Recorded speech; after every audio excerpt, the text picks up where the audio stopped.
Hello and welcome. Today I want to teach you how to do an S and a Z chain using shuttles.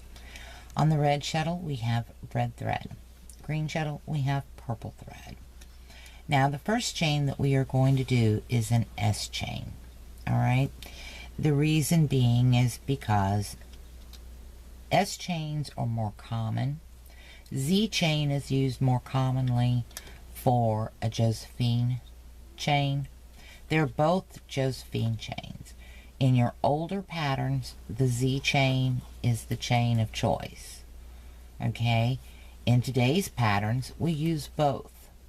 Reason being, it adds an added element, an added emphasis to our chains. If you ever get to a pattern you say, I just don't like the way the chains look, change them up. Use the S or the Z chain.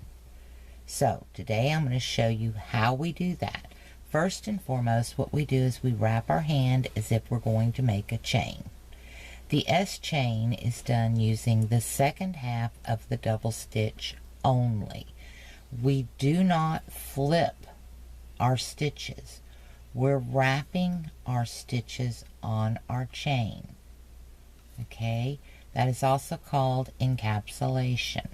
Anytime you wrap your thread continually, it is encapsulation. If you're not flipping the stitch, it's encapsulation. After you've done 3 or 4 of them, you're going to get some twisting motion going on. If you find your shuttle thread is getting too twisty, drop your shuttle, let the twist come out. Run your shuttle through the top down behind the thread to twirl that thread, that twist that you've got on your core thread going to make the S chain. Drop it down there to pull that chain in place. Alright? I was trying to get that out and it just didn't want to come out the right way. So we continue on making the second half of that double stitch as many times as the pattern calls for. Drop it down, pull it around, and you're going to see the patterns twisting. You see that? See how that's twisting around? Alright, let's continue on. We're going to put in a few more. And then we're going to put in a picot. Okay? And with this picot, it's the same thing you do for both the S and the Z chain. Alright, let's see. You can adjust this chain as you go. Make everything nice and tidy. Okay, and you see how it flips around? That's fine. Let it do its thing. Drop our shuttle so the twist will come out. See it spinning? That's what you want.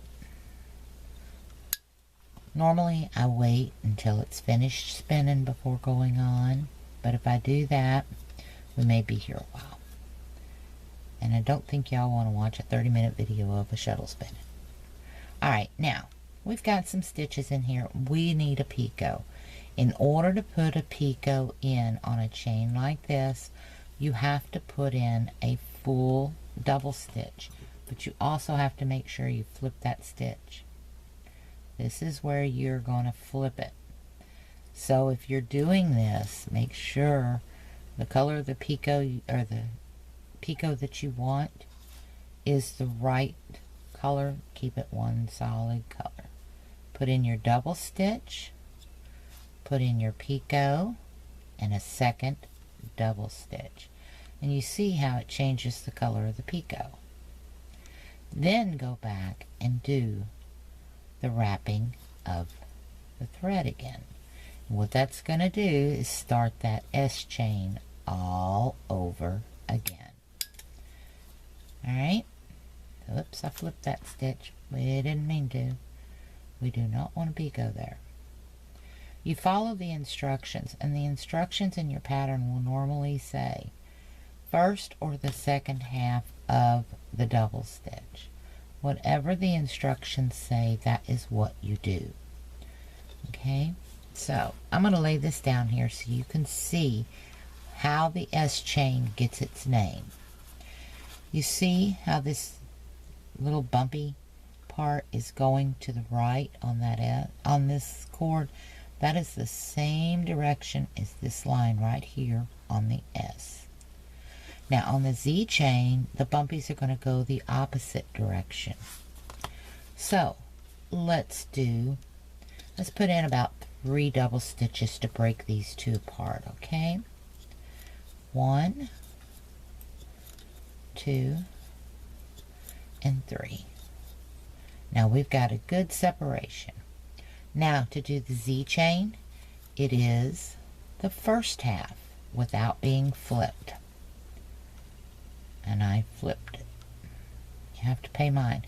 What I do when I'm working on a pattern that requires this, it says 5 first halves or 5 second halves. I'll count them off.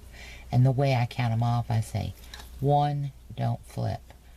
2, don't flip. 3, don't flip. And I flipped. All because I moved my arm. That's all I did. I moved my arm.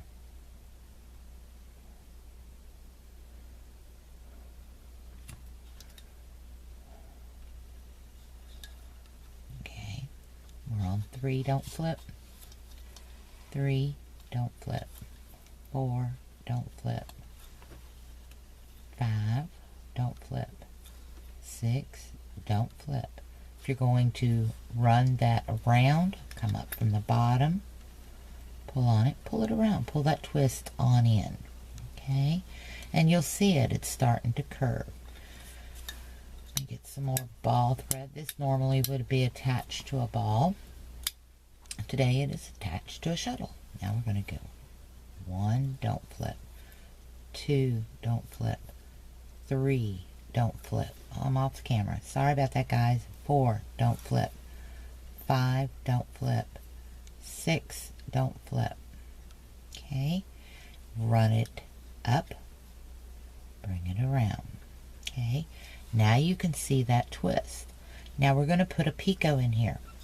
So we're going to do a full double stitch. Make sure you flip that double stitch. Put our picot in. And another full double stitch. Okay, there we go. Then you're going to come back in, and you're going to go 1, don't flip. 2, don't flip.